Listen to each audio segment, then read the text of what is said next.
안녕하세요. 안두 작가입니다. 자, 오늘은 너무 재밌어서 잠 못 드는 미술 이야기 이집트 세 번째 시간을 이야기해볼까 합니다. 좀 시간이 요새 좀 바빠가지고 이거 영상을 찍을 만한 여력이 좀 없네요. 그래도 천천히 한번 계속 해볼 거니까 열심히 공부해 보도록 합시다.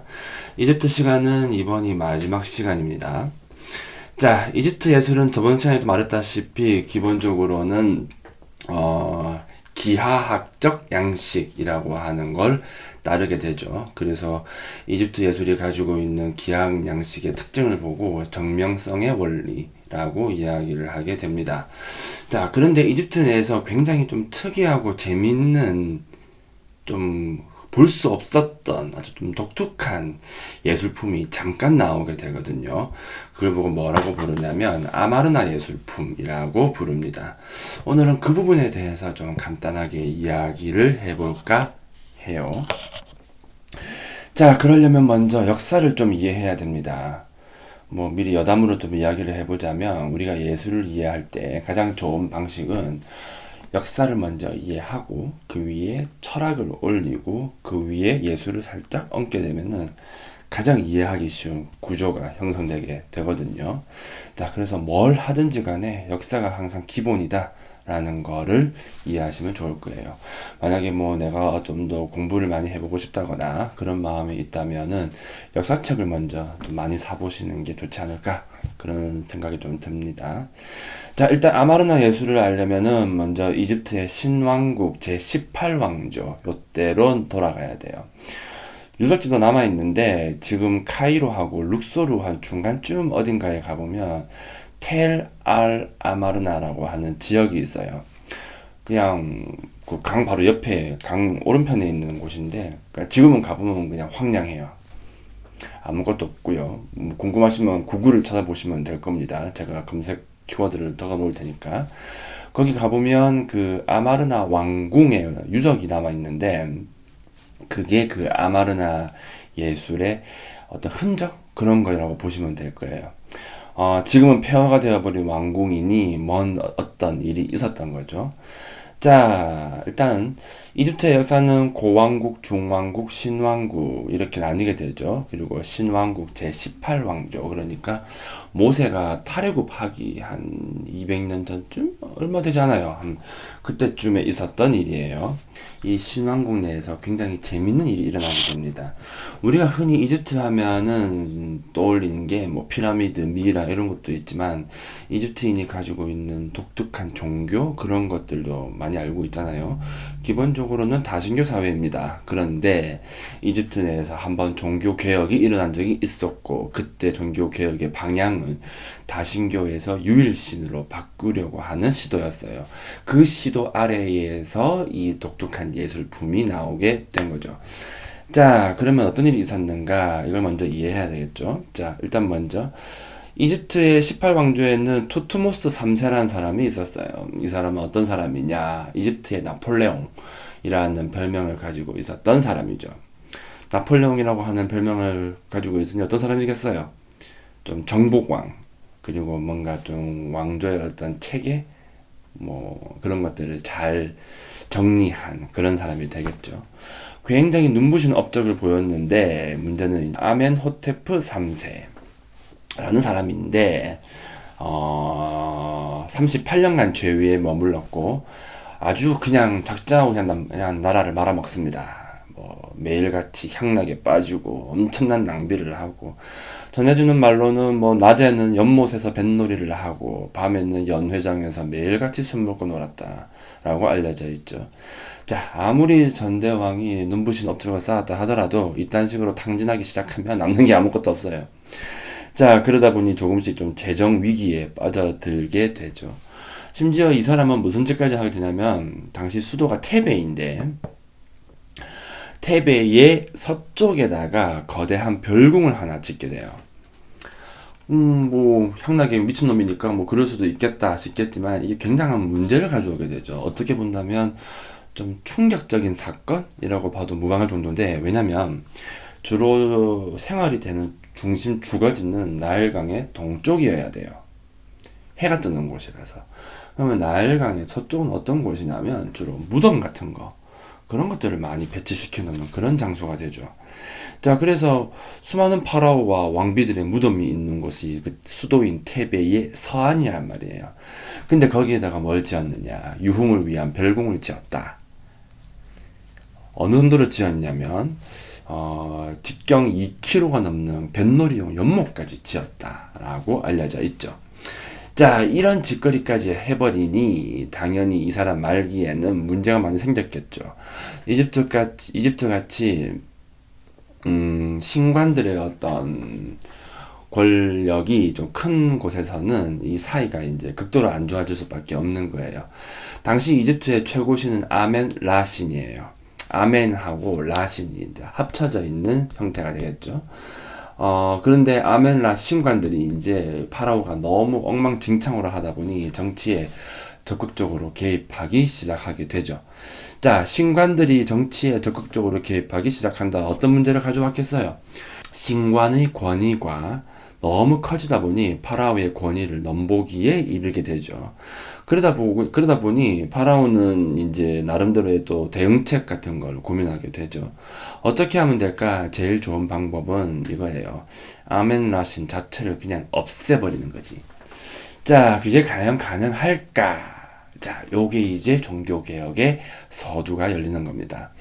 자, 아무튼 이 사람은 아무것도 못했어요. 그냥 상황을 그냥 막장으로만 만들어 놓고 신나게 그냥 탕징하고 놀다가 그냥 끝나게 되죠. 문제는 그 다음 사람이에요. 이 사람 아들이 아멘호테프 4세입니다. 재위기간은 BC 1379년에서 1362년이에요. 이 사람도 자기 아버지가 탕진하던 그 시절에 아마 성장을 했을 거 아니에요. 특히 그 아멘라 신관들이 정치에 적극적으로 개입하던 그 시점에 이제 청년기를 보낸 거예요. 그러다 보니까 이 사람은 그 신관들이 너무 싫었던 거야. 그래서 이걸 어떻게 하면 될까를 고민하게 되죠. 그럼 우리가 왜 이렇게까지 이 아멘라 신관들이 강력한 힘을 가지게 되었는가, 그 이유를 알아야 되는데, 자, 봐봐요. 아멘 신이 있고 라 신이 있어요. 두 개가 합쳐진 거야. 아멘 신은 상 이집트의 신이었고 라 신은 하 이집트의 신이에요. 이 두 개가 합쳐진 거란 말이죠. 그러니까 상하 이집트 신은 모두가 아멘라를 믿을 수밖에 없게 돼 있어요. 그러다 보니 엄청난 권위를 가지게 된 거죠. 그러면 얘네들의 이 힘을 꺾으려면 이 권위를 꺾어야 될 거 아닌가. 그럼 어떻게 하면 될까? 제일 좋은 방식은 아멘 라 신을 몰아내고 다른 신을 대체시키면 되는 거예요. 자, 그래서 이 사람이 머리를 굴립니다. 어떻게 하냐면은 저 지방에 있는 별 볼 일 없는 신을 하나 데리고 와요. 그 신의 이름은 아톤 신이죠. 저녁해를 상징하는 신이고 보통 동그라만 원반으로 표현이 되어 있어요. 나중에 제가 계속해서 그림을 보여드릴 텐데 그 그림을 보면은 동그란 원반에 이렇게 빗살무늬가 되어 있는 건 전부 다 아톤 신을 상징한다. 이렇게 이해하면 될 거예요. 자, 그럼 어떻게 해야 그러면 막강한 권위를 가지고 있는 아멘 라신을 몰아내고 별 볼 일 없는 지방의 하급 신은 아톤 신을 최고 신의 지위에 놓을 수 있을 것인가? 자, 여기서 이제 아멘호테프 4세가 사기를 칩니다. 한번 상식적으로 생각을 해보세요. 최초의 신은 라였거든요. 그러면 라 신의 입장에서 아멘 라라고 하는 이 상황이 좋을 리가 없을 거 아니에요. 심지어 이름도 라 아멘이 아니고 아멘 라야. 그 말의 의미가 뭐겠냐고요. 아멘 신의 권위가 좀 더 크다는 거예요, 이게. 자, 그러니까 어떻게 하냐면은 얘가 이 라 신을 원래 모시고 있었던 그 신관들의 마음을 슬쩍 건드는 거예요. 그래서 라 신관들을 모아놓고 이야기를 하죠. 우리 그냥 깔끔하게 아멘나라고 부르지 말고 라 신이라고 그냥 통일해서 그냥 정리해서 부르면 어떻겠느냐라고 제안을 하게 되고, 그런데 이 사실을 아멘 신관들이 알게 되면 반발할 수 있으니까 우리 약간 좀 속이자 이렇게 하게 되죠. 그래서 같은 태양신인 아톤신을 먼저 전면에 내세우고 그런 다음에 아멘 신관들을 전부 다 몰아낸 그 다음에 다시 아톤신을 라신으로 교체하면 될 거 아니냐 라는 식의 사기를 치는데 이게 먹힙니다. 그래가지고 자신들의 신관들을 신전과 모든 명칭을 전부 다 아톤으로 바꾸게 되죠. 자, 순식간에 라가 아톤으로 바뀐 거예요. 그러니까 아톤이 한 방에 최고신의 지위로 올라가는 거지. 자, 근데 그 다음에 아멘호테프 4세는 어떻게 했느냐? 자, 약속을 지키지 않는 거죠. 오히려 어떻게 하느냐? 자기 이름을 개명을 해버려요. 그래서 이름이 바뀌게 됩니다. 그때 바뀐 이름이 아케나톤이라고 부르는데 무슨 뜻이냐면 아톤 신이 만족해 하는 자라는 의미를 가지게 돼요. 그리고 파라오는 아톤 신을 제외한 모든 이집트 신들을 싸그리 다 부정해버리게 되는 거죠. 이거예요. 모든 신을 다 부정했다. 그 말의 의미가 뭐겠어요? 이제 신을 잡다하게 믿지 말고 뭐만 믿어라? 하나만 믿으라는 거지. 알겠죠? 자, 이렇게 해서 아톤 신앙이 순식간에 일신교의 위치에 올라가게 되는 거예요. 그래서 최초의 일신교는 유대교가 아니라 야훼를 모시는 유대교가 아니라 아톤 신앙이라고 이야기를 하게 됩니다. 자, 여기서 약간 조금 민감한 이야기가 들어갈 수도 있는데 이건 그냥 재미삼아 알아두세요. 자, 아톤 신앙을 보통 유대교의 어떤 원형으로 보는 시각이 있어요. 그러니까 뭔 말이냐면 구약 성서의 그 출애굽 파트를 보면은 이런 말이 적혀 있어요. 너는 다른 신을 섬기지 말라라는 문구가 적혀 있거든요. 그 말의 의미가 뭐겠어요? 다른 신을 섬기지 말라라고 되어 있잖아요. 그 말의 의미가 뭐냐면 이미 다른 많은 신들이 존재하고 있다는 의미가 되는 거예요. 그럼 도대체 그 많은 신들이 있던 장소가 어디냐는 거지. 그곳이 어쩌면 이집트일지도 모른다는 거예요. 자, 그래서 이제 수많은 다른 신은 이집트의 신을 의미하고 야훼의 원형은 누가? 아톤이 된다라고 하는 설이 있습니다. 사실 좀 많은 지지를 얻고 있기도 하고요. 그리고 모세의 이집트 탈출이 일어난 시점이 언제냐면 기원전 1230년경인 제19왕조 시대인데 이 아케나톤의 종교개혁 이후에 한 130년 정도 그 정도 이후에 벌어지는 일이 이집트 탈출이에요. 시기가 그렇게 멀지 않다는 거지. 자, 그 말의 의미가 뭐냐면, 자, 일단은 기본적으로 아케나톤의 종교개혁은 이 사람의 죽음과 함께 곧바로 실패합니다. 그리고 나서 다시 아멘나신이 최고신이 될 거 아니에요. 그죠? 자, 그러면은 이 사람들이 이 아톤 신다들을 냅두겠냐고요.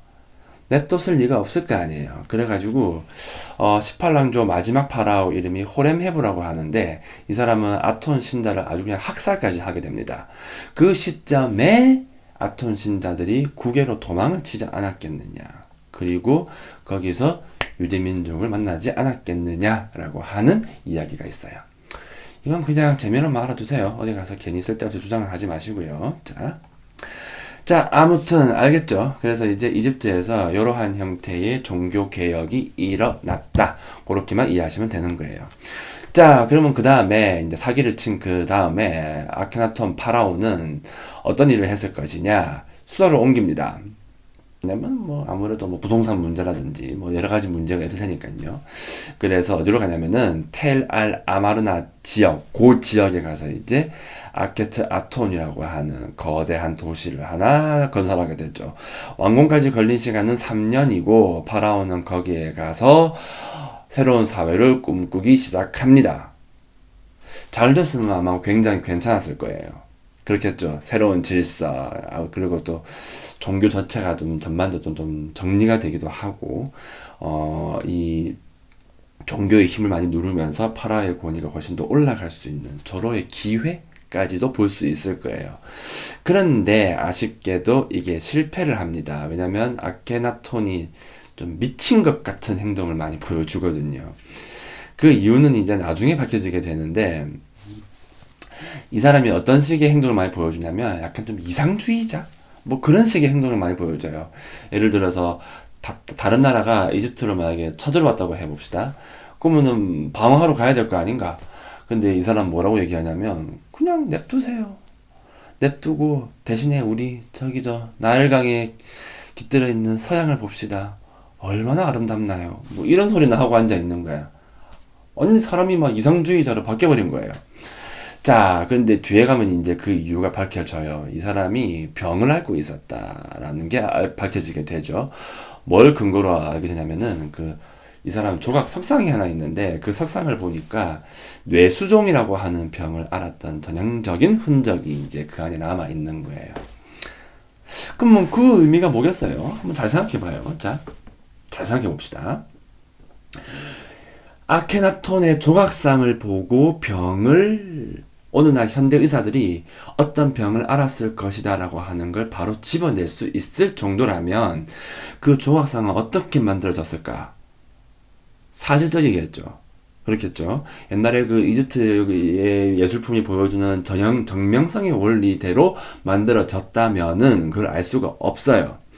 자, 그 말의 의미가 뭐냐면 요때 당시에 갑자기 이집트의 예술이 기양 양식에서 자연주의 쪽으로 굉장히 많이 이동을 한다는 거예요.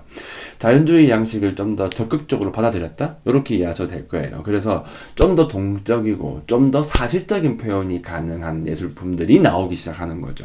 그걸 보고 뭐라고 부르냐면 아마르나 예술이라고 부르는 거예요. 자, 우리가 지금 제가 보여드릴 텐데, 아케나톤의 석상이나 그 아케나톤의 부인이었던 네페르티티의 두상 같은 거 한번 봅시다. 보시면 굉장히 사실적으로 묘사되어 있음을 알 수 있죠. 인물의 표현이나 감정, 동작, 이런 것들을 굉장히 적극적으로 표현을 했어요. 특히 재밌는 게 뭐냐면, 아케나톤의 가족을 담아낸 이 작품인데, 이게 굉장히 좀 독특해요. 자, 뜻 보면은 그냥 평범한 정명성의 원리로 만든 것처럼 보이죠. 하지만 이게 많이 달라요. 어떤 부분에서 다르냐면 첫 번째, 잘 봐봐요. 파라오가 아이를 안고 있는 모습이 보이죠. 그죠? 파라오가 아이를 안고 있고 그 다음에 그 엄마 네페르티티 무릎에 있는 아이 같은 경우는 손가락으로 자기 아버지를 가리키고 있는 모습도 보이고 있고요. 자, 이 작품을 통해서 우리는 즉각적으로 알 수 있는 게 하나가 있죠. 뭐냐면 가족의 모습인데 어떤 가족이냐? 화목합니까? 불행합니까? 아니면 아무런 감정이 없습니까? 누가 봐도 이거는 굉장히 화목한 가족의 모습이 담겨 있는 그림이에요. 비록 정명성의 원리대로 따라서 그려져 있기는 하지만 기본적으로는 이 안에 뭐가 담겨져 있다? 감정이 담겨져 있다라고 하는 거죠. 그리고 그림 중심의 저 윗부분에 보면 동그란 거 보이죠? 저게 아톤신을 상징하는 거예요. 그래서 아톤신의 보살핌 아래에서 아케나톤의 가족들은 굉장히 행복했다라고 하는 걸 잘 보여주는 거죠. 더불어서 파라오가 딸을 안고 있는 저 모습도 봐봐요. 둘이 뽀뽀하고 있잖아요. 그죠? 굉장히 아름다운 모습이다 라고 볼 수가 있죠. 자, 그래서 이 작품에는 일단 기본적으로 감정이 담겨 있다 라고 하는 걸 한 가지 알 수 있고요. 더불어서 한 가지 독특한 면이 더 있어요. 이게 뭘까? 자, 봅시다. 아케나톤이랑 그 딸 아이가 겹쳐져 있죠. 그렇죠. 자, 엄격한 정명성의 원리를 따른다면은 절대로 인물과 인물이 저렇게 포개지면 안 됩니다. 왜냐면은 그 사람의 완전성을 저 돌멩이 위에다가 새기는 게 이집트 예술의 가장 핵심적인 이유란 말이죠. 그런데 저런 식으로 두 명의 사람이 겹쳐지게 되면은 뒤에 있는 아케나톤의 완전성을 훼손하게 되거든요. 자, 이 부분이 이해가 안 되면은 다시 앞부분 돌아가서 이집트 편을 다시 한번 공부하고 오세요. 그러면 무슨 말인지 이해가 될 겁니다. 자, 아무튼 정명성의 원리는 완전성의 표현이 제일 중요한 건데 포개지다 보니까 저 파라오의 가슴 부분이 가려져 버리게 된 거예요. 정명성이 훼손되게 된 거죠. 그럼에도 불구하고 이런 걸 그렸다는 거예요. 왜 그랬을까? 왜? 뭐 땜시? 이유는 하나밖에 없는 거예요. 저게 바로 뭐다? 이러한 것이 바로 훨씬 더 자연스럽고 이런 식으로 표현하는 것이야말로 진정한 예술의 의미가 아닌가라는 생각을 가지게 된 거예요. 이게 바로 아마르나 예술이 가지고 있는 독특한 면모가 되는 거죠. 알겠죠? 되게 재밌어요, 이게. 사실 종교개혁이라고 하는 그 사건을 통해서 예술이 이렇게까지 바뀔 수 있다라고 하는 게 좀 희한하기도 하죠. 자, 다른 그림 하나 더 봅시다. 이 작품 같은 경우에는 사냥하는 네바문의 그림이에요. 네바문이 누구냐면 한참 뒤에 나오게 되는 재상인데 그 사람의 무덤에서 꽤나 많은 그림들이 발굴이 됩니다. 그 중에서 제일 유명한 그림이 바로 이거죠. 한 번쯤 본 적 있을 거예요. 이 작품도 보시면 아시겠지만 기본적으로 정명성의 원리를 따른 그림이에요. 하지만 좀 다른 게 뭐가 있냐면 이거예요. 소재가 일상이라는 거지. 새를 잡는다라고 하는 그런 일상적인 소재를 다루었고, 또 색상도 굉장히 화려하고, 전반적으로 봤을 때 또 사실성이 단순한 증명성의 원리와는 좀 다른 형태의 사실성이 많이 가미되어 있다라고 하는 걸 알 수가 있는 거죠. 알겠죠?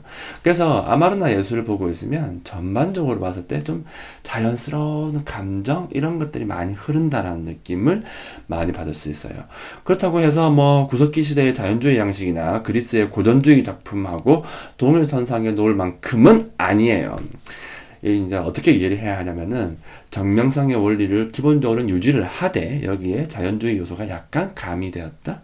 이 정도로 이해를 하는 게 좋을 겁니다. 알겠죠? 자, 그러면은 그 다음으로 넘어가 봅시다. 자, 일단은 아케나톤이 이런 식의 종교개혁을 하면서 예술 전반에 변화가 생기게 되는데 이 사람의 이러한 생활은 그다지 오래 가지 못합니다. 자, 수도를 옮기자마자 파라오에게 병이 생기게 되죠. 그 병은 아까 말했죠? 뇌수종에 걸리게 되게 되고요. 그때부터 파라오의 행동이나 사고방식이 좀 극단적이고 좀 과격한 형태로 바뀌고 또 지나칠 정도로 이상적이고 좀 비현실적인 면모를 많이 보여주게 됩니다. 그 말 들어보니까 그게 뇌수종의 전형적인 뭐 증상 중에 하나라고 하더라고요. 자, 그러다 보니까 이 사람은 그 병 때문에 다시 현실 정치에 관심을 끊게 되고, 그러다 보니 이집트의 영토가 다시 축소되기 시작하는 거예요.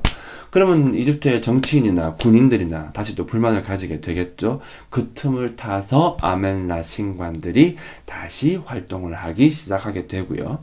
그러면 두 개의 신들이 이제 충동을 하게 되겠죠. 아톤 신을 모시려고 하는 이 사람들과 아멘라 신을 부활시키려고 하는 이 세력이 충돌하게 되죠. 그러다가 아켄나톤이 죽게 되면서 모든 것은 끝나게 되는 거예요. 아케나톤이 죽고 나서 새로운 파라오로 즉위한 사람이 누구냐면 아주 유명한 사람이에요. 투탕카멘이죠. 그 다음 파라오니까 아케나톤의 아들이 아닐까라고 생각할 수가 있는데 사실은 투탕카멘의 부모가 누구인지는 정확하지 않습니다.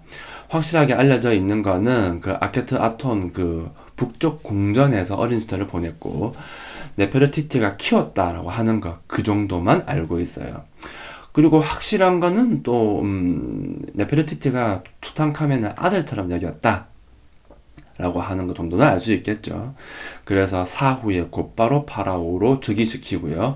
그 불안정한 권위는 어디서 가져오냐면 셋째 딸이 이름이 앙케세나멘인데 이 사람이 얘랑 결혼을 시키게 돼요. 첫째 딸이랑 둘째 딸은 이미 죽고 없고요. 이 집은 딸만 셋이었어요. 자, 그래서 네페르티티는 투탕카멘을 내세워서 섭정 노릇을 하면서 자기 남편의 이 계획을 그대로 이어나가려고 했었죠. 그런데 이것도 실패합니다. 왜냐하면 투탕카멘 즉위하고 2년 뒤에 죽거든요.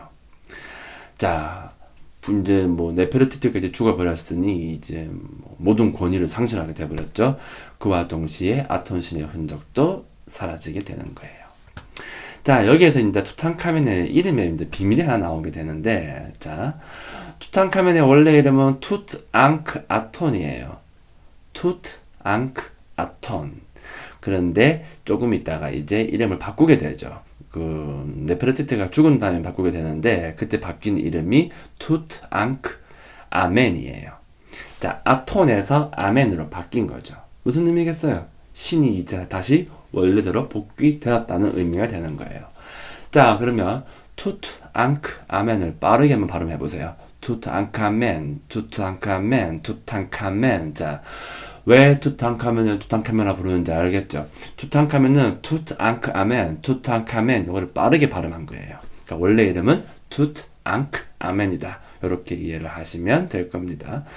자, 투탕카멘은 너무 어린 시절에 즉위했기 때문에 실질적으로 정사를 보지는 못했고요. 그러다 보니까 아멘라 신관들이 세력을 다시 회복하는데 그다지 어려움을 겪지는 않았겠죠. 당연히 수도도 다시 테베로 돌아가게 되고요. 그렇게 해서 아마르나 왕궁은 사라지고 아케나톤이 꿈꿨던 종교개혁도 짧은 시대를 보여주면서 끝나게 되죠. 하지만 그 영향은 남게 되니 그게 바로 무엇이냐면 아마르나 예술이 되는 거예요. 자, 이게 바로 이제 이집트에서 잠깐 보여주었었던 자연주의 양식의 예술품이고, 자, 이러한 것들이 나중에 그리스에다가 약간 영향을 주게 됩니다. 자, 이렇게 해서 이제 우리는 이집트 예술의 전체적인 부분을 다 살펴봤어요. 이집트 예술은 이 정도만 알면 됩니다. 자, 이렇게 이 정도만 알면 되고, 이 정도만 해도 충분하지 않나 생각이 되네요. 자, 그럼 다음 시간부터는 이제 뭘 다룰 거냐면, 이제 본격적으로 넘어가야죠, 이제. 이제 고대 뭐 선사시대하고 뭐 이집트는 다 끝났으니까, 이젠 본격적으로 그리스 예술의 시대로 들어가고, 그 다음부터 이제 중세 이렇게 하나하나 살펴볼까 합니다. 제가 3월이 되면 좀 강연이 너무 많아가지고 좀 녹화할 시간이 그렇게 많을 것 같지는 않은데, 그래도 꾸준히 올려볼 테니까 공부하실 분들은 최선을 다해서 열심히 공부해 보도록 합시다. 그리고 또 이왕이면 또 제 책을 하나 사주시면 훨씬 더 고마울 것 같네요. 자, 그러면 오늘은 여기까지 합시다. 끝!